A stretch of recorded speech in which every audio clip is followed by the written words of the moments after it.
Who could you call at 3 a.m? If push came to shove, you're locked out of the house, or you've missed the last train home, or a pipe's burst, who would you call? You might have many friends, but how many could you call at 3 a.m? In today's parable, Jesus speaks of a similar kind of situation, only the emergency is caused in this case by a friend turning up in the middle of the night, hoping to stay. This kind of thing happened regularly in Jesus' day. Travellers couldn't call ahead, so whilst you might have a vague idea that a friend is arriving at some point, you had no way of knowing exactly when. And though it might seem strange to us, nighttime arrivals weren't unusual either. It made sense, especially in the summertime, to avoid travelling in the blazing heat of the day. So, here's the problem. A friend has arrived in the middle of the night, hungry from their journey, only for you to realise you've run out of bread. Now, we might not think that that's a big problem, but Jesus' culture differed in important ways to ours. For one thing, it wasn't a knife and fork culture. Bread was essential, not merely as a staple, but as a utensil for mopping up food. But more importantly, honouring your guests was seen as so important that to fail to offer them bread was seen as deeply offensive. The unwritten rule of the day was that when a guest arrived, you served them bread.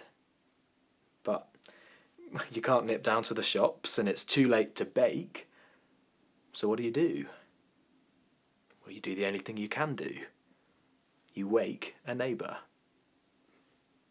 Now, in Jesus' day, waking a neighbour would have been just as awkward as it is today. You'd have been painfully aware that you were disturbing not only the householder, but back then, his entire family as well.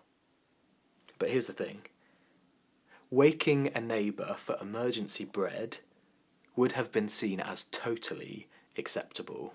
Indeed, everybody wanted to avoid bringing shame on their village, to avoid being seen as the kind of place that doesn't care for its guests well. That's the point that Jesus is making in verse 7. When called upon for bread, the neighbour responds, "Don't bother me. The door is already locked. My children and I are in bed. I can't get up and give you anything." Now, we might think, fair enough. At least he's being honest. But in Jesus' day, such a response was totally unthinkable. It's like Jesus is saying to his audience, can you imagine such a thing happening? And they would have all shaken their heads at the absurdity of the thought. No way! When such an emergency happens, everybody knows the rules. You get up and you help. No matter what time of day or night, regardless as to whether or not you're in bed. Indeed, in verse 8, Jesus explains why you could count on receiving bread from even the grumpiest of neighbours. I tell you, even though he will not get up and give you the bread because of friendship, yet because of your shameless audacity, he will surely get up and give you as much as you need. Here's Jesus' point. Most neighbours would get up to help you because they value your friendship. But even if that's not enough, there's a second reason a neighbour would help. Because of, in Jesus' words, your shameless audacity. Now, being shameless isn't normally a good thing, and neither is waking a sleeping person. If someone called you up at 3 a.m. because they wanted to watch TV with you, that would be shameless. True friends don't wake us in the middle of the night for trivial reasons. But that's why, when a friend does call us at 3 a.m. saying, "I've got an urgent need," we want to help. In a way, the very fact that they're doing a normally shameless thing honours our friendship. And we'll want to help, even if it's inconvenient. So, What could such a strange parable mean? Well, it comes in the middle of Jesus' teaching about praying. And just before this, Jesus has been encouraging his followers to pray to God, asking him for bread. Bread was a staple food. And so asking for food was like a picture of looking to God for our daily provisions. But because without food we die, food is also symbolic of life. Jesus will use this image in precisely this way.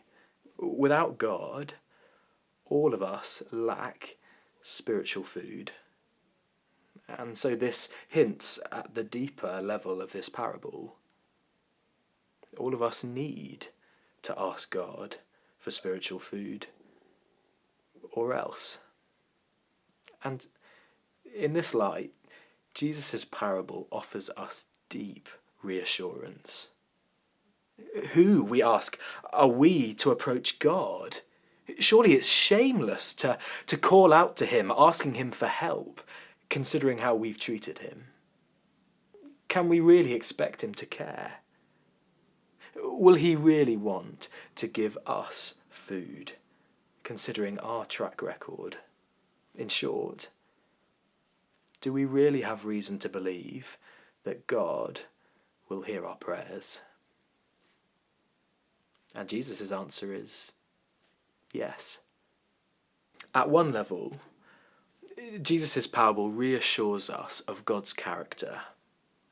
If even a grumpy neighbour would respond to a shameless request, how much more will the God who loved us enough to send Jesus? But Jesus' parable goes further.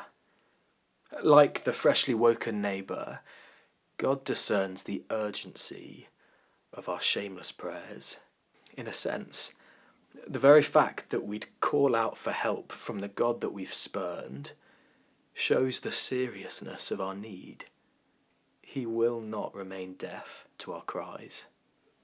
Jesus is saying, ask God for bread, and he will hear you, regardless as to how you've treated him in the past. So, who could you call in an emergency? Who'd be willing to help you in your time of need? Perhaps a handful of friends, but also, it turns out, the one true God.